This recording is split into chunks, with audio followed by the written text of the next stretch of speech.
Halo guys, Kopra Corporate Channel kembali lagi. Kali ini saya akan membahas tentang radiator. Ini mobil carry ya teman-teman. Mobil carry ini mengalami radiator selalu terbuang dari reservoir, dan ini waktu terbuang sangat panas ya. Bahkan kalau kita pegang di sini seperti air mendidih dan airnya langsung berkurang keluar dari sini tampungan saking tidak muat ya. Kadang di jalan, kadang waktu berhenti dia keluar secara otomatis. Seharusnya ini tidak mengeluarkan air ya. Nah, tutup ini juga sudah saya ganti teman-teman. Ya, kalau kalian menemukan masalah yang sama, jangan langsung vonis yang lain, cobalah ganti tutup ini. Oh iya, sebelum mengganti tutup ini, pertama langkah baiknya adalah Anda mengecek di kolong mobil apakah ada kebocoran. Misalkan saya memakai radiator berwarna hijau. Nah, saya kalau melihat air warna hijau keluar, berarti saya akan mengecek berarti ada sesuatu kebocoran. Nah, kalau ada kebocoran, otomatis air akan juga bludak ya. Karena dia mengalami kekurangan air, kemudian air itu akan kembali ke sini. Nah, itu bisa satu. Jadi sebelum ganti ini Anda cek dulu kebocoran. Kalau tidak ada kebocoran, kemudian Anda ganti ini ya. Nah, ini udah saya ganti nih teman-teman, tidak ada kebocoran dan sudah tutupnya sudah saya ganti. Kemudian masih bocor. Nah, kemudian masalah berikutnya saya akan mengecek, yaitu adalah termostatnya. Termostatnya ada di sebelah sini teman-teman ya. Nih tuh, dekat bangku connect ya, atau yang sebelah kiri. Nah, kita lihat. Nah, ini ada di dalam kubangan ini teman-teman ya. Nanti kita tinggal buka buat baut ini, baut 12 sama ini baut 12 atau 10 ya. Nanti saya coba cek. Terus kemudian nanti ini saya copot ini. Ini adalah sensor suhu ya, yang untuk memberikan indikator apakah overheat atau tidak ya. Nanti copot. Nah, ini mungkin prosedurnya saya kasih tahu aja. Mungkin saya udah copot 2 baut, kemudian saya angkat. Di sini akan kelihatan termostatnya. Dan juga siapkan untuk air radiator ya, karena di sini pasti akan keluar banyak teman-teman ya. Nah, kenapa saya tidak mau kuras dulu? Karena mungkin ya air radiator cukup murah ya, saya tidak perlu capek untuk menguras kemudian saya isi kembali. Biarkan saja saya keluar, nanti baru saya isi kembali. Air radiator ini sudah saya siapkan. Ini isi 5 liter ya, cuman ini masih isi ke separuh. Nanti saya beli lagi. Coba mari saksikan bagaimana cara membukanya. Nanti saya videokan. Angka pertamanya adalah, pertama saya mencopot saluran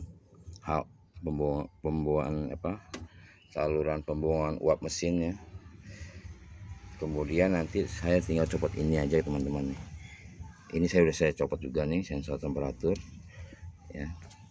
Kemudian nah ini menggunakan baut 12. Nah, ini nanti saya buka dengan kunci ratchet ya. Setelah itu nanti kita angkat sedikit aja. Nah, ini dulu akan kebuka, air akan ngocor. Nah, di situ tinggal kita ambil termostatnya. Nah, ini sudah saya buka teman-teman ya. Tuh, tinggal tarik begini.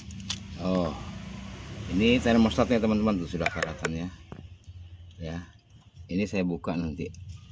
Ini soalnya saya tidak ada yang bantu saya megang. Nah, ini sudah nempel karatan banget teman-teman tuh, tidak bisa dicopot tuh. Ternyata mungkin solusinya apa penyebabnya adalah termostat ya. Karena water pump juga udah saya ganti teman-teman. Kalau air keluar juga water pump bisa pengaruh. Nah ini juga pengaruh karena ini sudah saya ganti baru waktu itu ya. Jadi saya curiga memang termostat. Semoga saya copot. Saya tidak akan pasang termostatnya lagi. Memang bagus masang lagi, cuman saya lebih baik saya akan copot aja ya. Jadi biar pendinginannya juga lebih maksimal. Jadi ada banyak versi yang bilang tidak perlu. Kalau saya sih menganggap bahwa suhu di Indonesia sangat panas, dan ini hanya untuk termostat ini hanya untuk menjaga suhu ya, terutama pada pagi hari agar lebih cepat panas ya, mencapai suhu kerja. Mungkin itu aja teman-teman ya. Nah, semoga apa yang saya berikan dapat bermanfaat. Nanti ini saya akan copot, bagaimana cara mencopotnya, yaitu mungkin ini kalau kita lihat sealnya sudah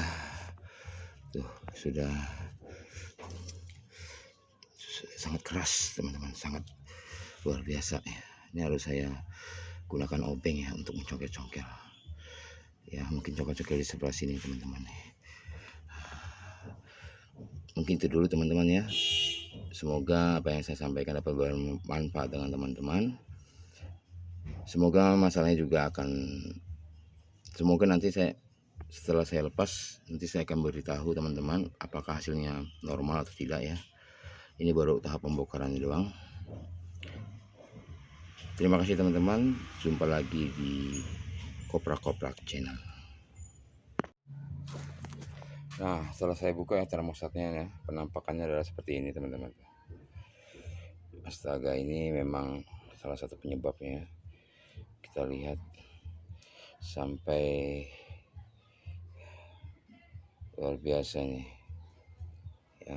Ini mungkin menjadi salah satu penyebab, dan juga kalau kita lihat ini memang udah cukup lama ya, jadi cukup uzur. Mungkin dan kemudian saya tidak akan masang termostatnya teman-teman,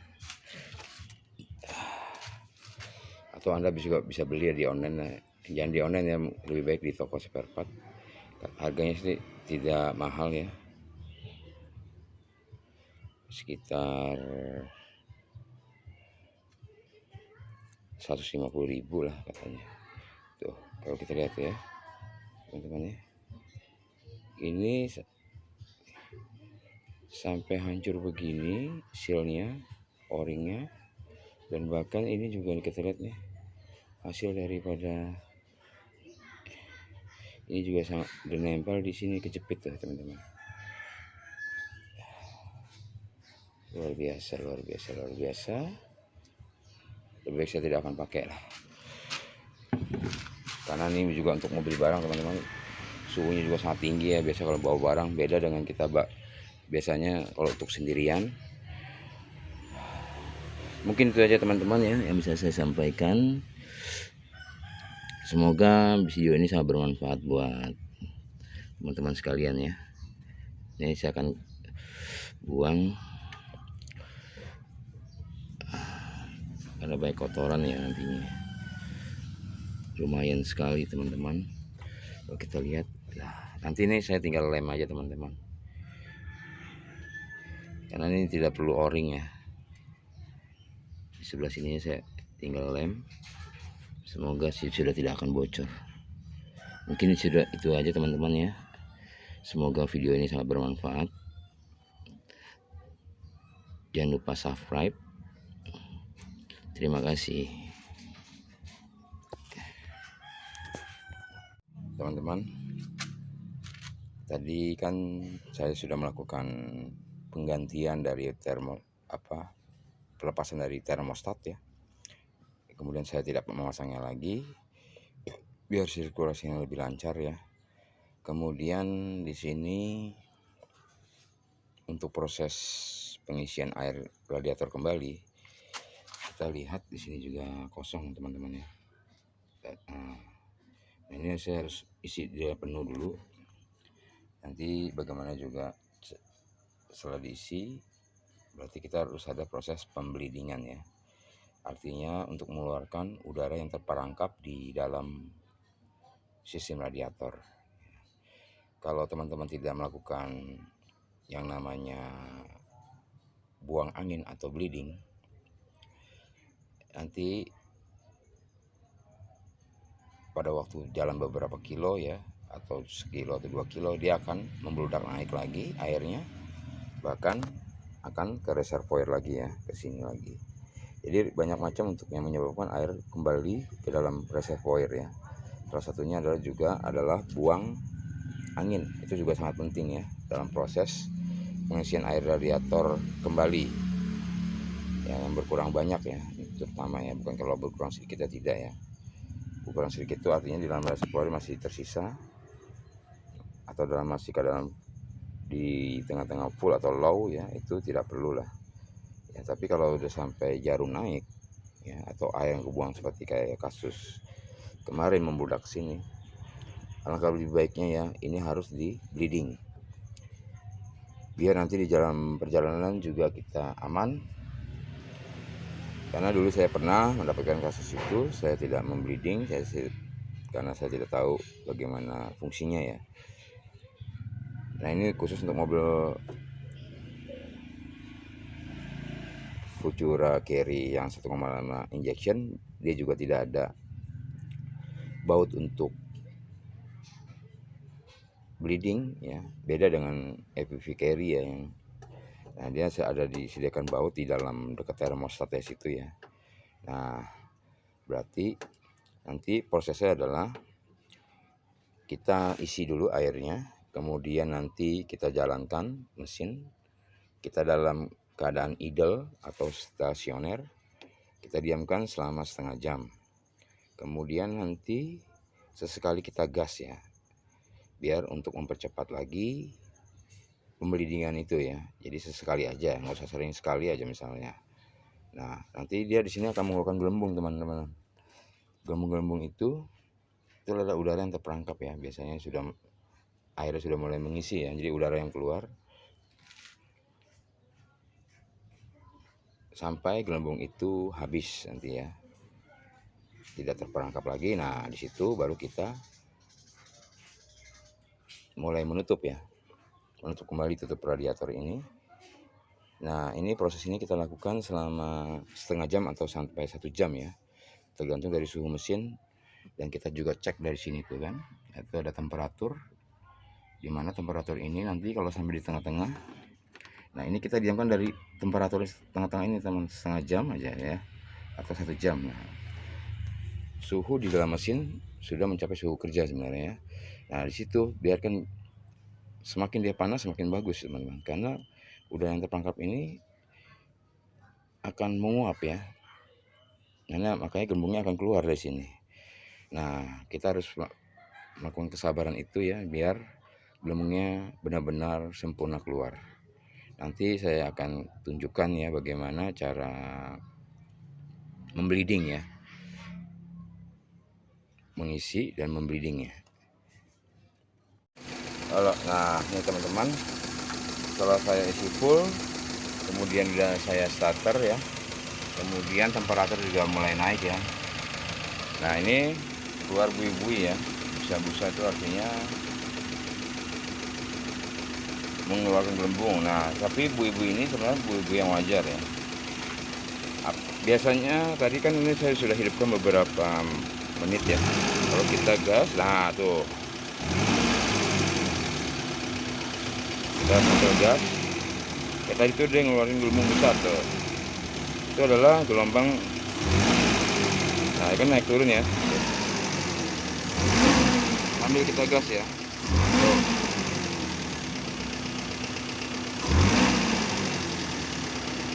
Sampai kita diamkan juga, sampai kita bantu dengan gas sesekali. Kita ulangi sampai nanti dia benar-benar buinya atau busanya itu yang tadi itu yang besar-besarnya itu sudah tidak ada ya. Nah, ini kita lihat buinya aja sudah mulai menghilang juga ya teman-teman. Sudah panas, sudah mulai jalan terus. Nah, ini karena ada namanya, kalau pemuaian itu namanya wajar ya kalau namanya ada bui-bui busa. Cuman kalau bentuk-bentuk gelombang yang besar kita diamkan setengah jam aja ya, karena itu juga bisa pengaruh dari panas ya. Kalau panas kan, kalau kita masak air mendidih pasti kan akan terjadi gelembung-gelembung ya, gelembung-gelembung oksigen ya, atau udara. Nah itu kita diamkan dulu sampai, makanya kita bleeding ini lakukan setengah jam atau sampai 1 jam ya, itu kan lebih aman. Diamkan aja dalam keadaan normal begini, dan kalau seandainya sampai suhu yang ditentukan, nah nanti sampai tengah-tengah ya, kita diamkan 1,5 jam atau 1 jam, biarkan berulang kali lalu sampai gas mengeluarkan gelembung sampai nanti dia sedikit mengeluarkan gelembung dalam keadaan diam ya. Nah tadi waktu awal-awal tuh dia mengeluarkan gelembung agak lebih banyak teman-teman sebelum saya gas. Jadi nah, berarti dia, air ini sudah memasuki ruangan-ruangan yang kosong. Nah ini efeknya kalau kita tidak memakai termostat. Kita lihat jarum penunjuknya, memang suhu kerjanya akan lama ya dibandingkan dengan memakai termostat ya. Kalau kita lihat teman-teman, nah itu efeknya aja ya. Jadi suhu kerjanya agak lama sedikit, nah cuman tapi saya lebih senang ya, daripada saya beresiko di jalan ya. Karena memang kalau di jalan itu kan suhu akan semakin tinggi. Kalau dengan mesin hidup, nah panasnya kalau bisa harus cepat dibuang kalau menurut saya ya, karena komponen-komponen kita akan menjadi lebih awet ya, dari seal, dari semuanya ya, karena pendinginannya keluar ya. Nah kita lihatkan, lakukan setengah jam atau sampai 1 jam. Setelah itu kita tutup, dan di sini nanti ditambahkan air teman-teman sampai batas full ya. Ini kan karena ini saya juga masih kosong, saya belum tambahkan air ya, masih kosong ya, tidak ada warna hijaunya ya. Nanti saya tambahkan air. Kenapa? Ini adalah untuk tempat penampungan, membuang uap panas, kemudian dikondensasi di sini nanti. Kemudian nanti akan dibuang uap panas lewat sini ya. Nah, semoga nanti saya kasih tahu hasilnya, apakah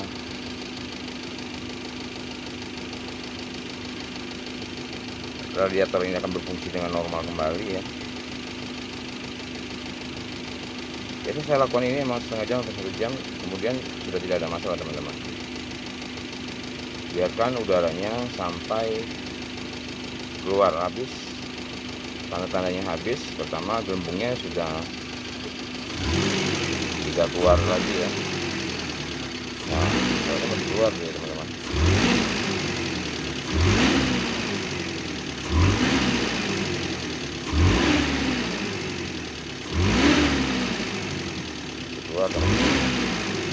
Kemudian nanti kita tentukan apakah di sini juga melebihi overhead ya. Jadi kita lihat jarumnya sampai di tengah, kemudian kita lihat di sini gelembungnya ada tidak. Nah itu udah berarti sudah dikatakan bagus ya.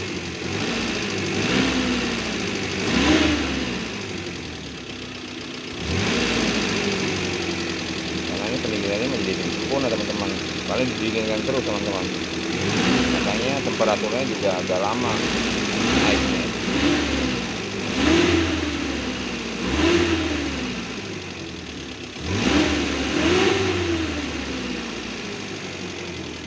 Mungkin itu aja teman-teman ya. Kalau ada pertanyaan bisa komen di bawah, mungkin saya bisa jawab ya. Ini air radiator saya beli 30.000, ini isinya 5 liter ya. Tadi cuma saya cukup nambahin doang ya, jadi saya tidak perlu membelikan lagi airnya ya. Karena memang airnya kemarin juga masih banyak teman-teman harusnya ya. Nah ini, nah jangan pakai satu lagi mungkin ya, pesan saya mungkin bagi teman-teman yang pernah mengisi dengan air mineral yang dilakukan ya, nanti kalau kita lihat kayak tadi ya, di situ dia akan pecah kuning teman-teman ya. Terus banyak komponen-komponen yang akan berkarat dimakan oleh zat-zat besi atau zat-zat mineral tertentu ya. Makanya gunakan air radiator yang seperti ini nih. Ini saya sudah uji coba ya, ini paling bagus loh, dengan harga murah tapi kualitas sangat bagus dibandingkan dengan yang harga 80.000 ya. Saya pernah coba, itu bentuknya nanti gel teman-teman. juga agak terlalu mahal. Kalau ini saya akuin, saya pernah merendam paku juga di dalam Pro Aqua itu sampai berbulan-bulan, bahkan karatnya sangat sedikit sekali teman-teman, bahkan tidak, ya bisa dikatakan tidak bisa berkarat ya. Kalau ada berkarat kan wajar, karena udara kita kan mengandung oksigen ya, pasti kan namanya ada oksidasi ya jadi karat. Tapi tidak seperti dengan air putih ya yang kita, nah, kalau mau Anda, kalau tidak ada air ini ya Anda gunakan air mineral ya, maksud saya air suling ya, misalnya kayak air pengisi aki itu ya, itu kan air suling tuh, benar-benar murni dari zat mineral. Mungkin itu aja teman-teman yang bisa saya sampaikan. Sampai jumpa lagi dan salam koprek-koprek.